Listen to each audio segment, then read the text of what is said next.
अपरा एकादशी 2025 में कब है? क्या आप जानते हैं कि अपरा एकादशी कब है? अपरा एकादशी की पूजा विधि, शुभ मुहूर्त, पारण, एकादशी व्रत में क्या खाएं, क्या ना खाएं, आज हम इसी के बारे में विस्तार से बात करने वाले हैं। आप सभी के साथ हम बात करेंगे। आज हम बात करने वाले हैं अपरा एकादशी का व्रत कब रखा जाएगा, व्रत का पारण कब किया जाएगा, पूजा का विधि क्या है, पूजा का शुभ मुहूर्त क्या है। इन सभी चीज़ों के बारे में इस वीडियो के माध्यम से आपको हम जानकारी देने वाले हैं। ये जो एकादशी है, अपरा एकादशी, ये सौभाग्य देने वाली एकादशी है।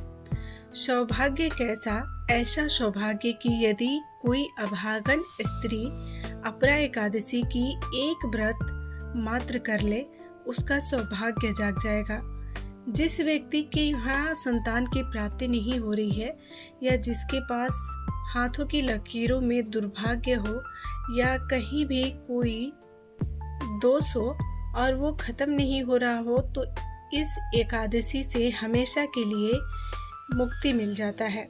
एकादशी के प्रभाव से सौभाग्य जागृत होता है। अपरा एकादशी सौभाग्य को जगाने वाली भी मानी जाती है। आपके जीवन के सभी दुखों का अंत करने वाली एकादशी है ये। आपकी आर्थिक परेशानी के लिए उत्तम उपाय हो सकता है एकादशी का व्रत। आपके जीवन में कलेश चल रहा है, मोक्ष की कामना चाहते हैं, तो इससे बड़ा कोई भी उपाय नहीं हो सकता है आपके लिए।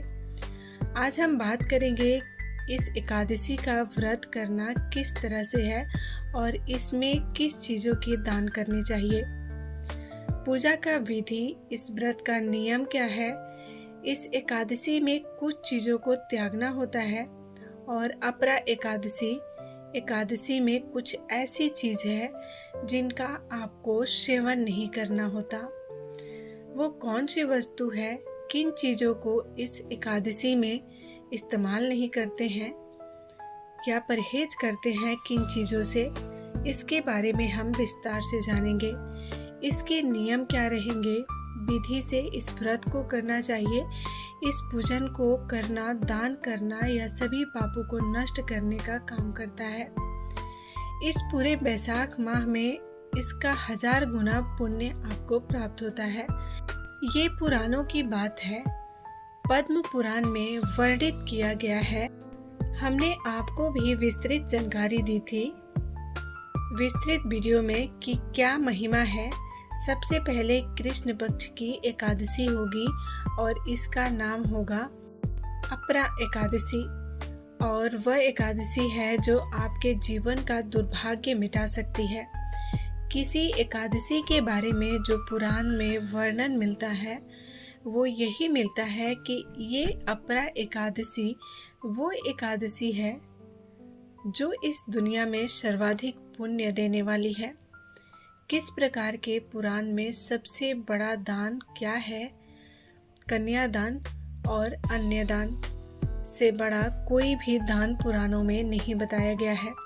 हमारे सनातन धर्म हिंदू धर्म की बात करें तो सबसे बड़ा दान अनुदान है।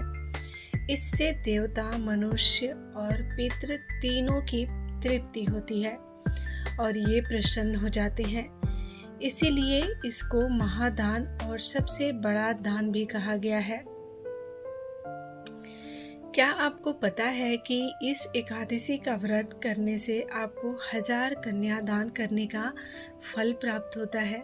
इसीलिए मैं ये सलाह दूंगी कि इस व्रत को आप जरूर करें, कथा भी सुने, इससे जीवन के संकट दूर होते हैं। ये व्रत ना ही केवल परलोक में आपके काम आएगा, ये इस लोक में भी आपके बहुत काम आएगा।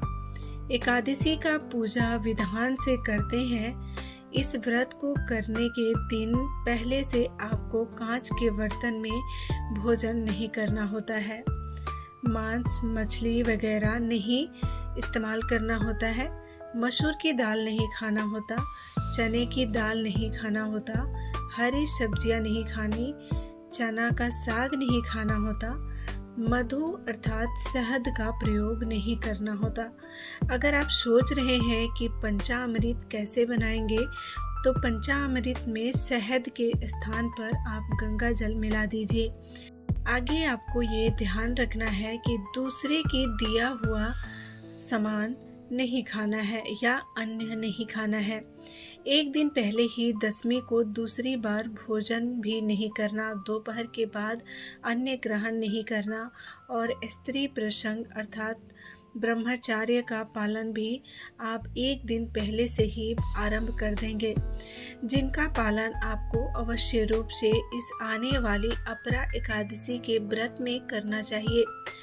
खान पान की दुकान, गुटखा आदि इन सभी को व्रत में नहीं खाना, ये व्रत को खंडित करता है।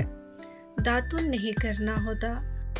जो आप मंजन प्रयोग करते हैं, मंजन भी प्रयोग नहीं करना, क्योंकि इसमें भी नमक आता है, केमिकल आता है। दूसरों की बुराइयां नहीं करना और पापी मनुष्यों के साथ बातचीत नहीं करना, ये सब त्याग देना चाहिए।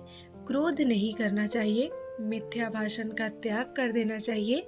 और व्रत वाले दिन अगर भोजन की बात करें तो फलाहार का सेवन करें। दसवीं तिथि से आपको अपरा एकादशी के व्रत वाले दिन सूर्य उदय से पहले अवश्य उठ जाना है और स्नान करके, वैशाख स्नान की महिमा बड़ी अद्भुत है। इसके स्नान कार्तिक स्नान के 1000 गुना अधिक है। भगवान श्री हरि विष्णु का एक श्राप है कि ये भगवान श्री हरि का एक वचन है जो उन्होंने यमराज की महिमा का पुण्य सभी मासों में सर्वोत्तम है। पद्म पुराण से पूरा विवरण निकालकर आप अपने लिए किस प्रकार से भगवान विष्णु स्वयं इस मानस के बारे में वर्णन कर रहे हैं, आप इसे एक बार जरूर सुनिएगा। कलयुग में इस मास के बारे में अधिकतर लोग नहीं जानते, इसकी महिमा, इसके महत्व नहीं जान पा रहे हैं। इस पूजा में क्या सामग्री चाहिए, इसको अच्छे से आप नोट कर लीजिएगा। भगवान श्री हरि विष्णु की कोई प्रतिमा या तस्वीर होना चाहिए और चौकी होनी चाहिए। पीला वस्त्र, होली मौली, पान, सुपारी, इलायची, धूप में पुष्प की माला, खुले पुष्प, चित्र, तांबे का एक लोटा, ये सामग्री आपको अवश्य लेनी है। साथ ही पंचामृत बना लेना है। कच्चा दूध, दही की शहद और शक्कर, ये 5 चीज पंचामृत बनाने के लिए लगती है। क्योंकि एकादशी व्रत है, इसमें शहद प्रयोग नहीं होगा, तो यहाँ पर हम गंगा जल इस्तेमाल कर लेंगे। तांबे का लोटा लीजिए और उसमें बच्चों से माझी और पहले गंगा जल भरवाएं और भगवान को विराजमान करेंगे। उससे पहले अपने हाथ धो लीजिए और चौकी को अच्छे से बिछाकर उस पर पीला वस्त्र बिछा दीजिए। भगवान को स्थापित करने से पहले प्रार्थना कीजिए, हे ईश्वर, हे परमात्मा, हम आपको अपने यहाँ पर विराजमान कर रहे हैं। आप यहाँ विराजमान हों और भगवान की तस्वीर को स्थापित कर दीजिए। उसके बाद विधिवत रूप से पूजा कीजिए। दोस्तों, उम्मीद है वीडियो अच्छी लग रही होगी। अगर वीडियो अच्छी लगी हो तो चैनल को सब्सक्राइब करके बेल आइकन को प्रेस कर लीजिएगा। साथ ही वीडियो को लाइक और शेयर करना ना भूलिएगा। धन्यवाद।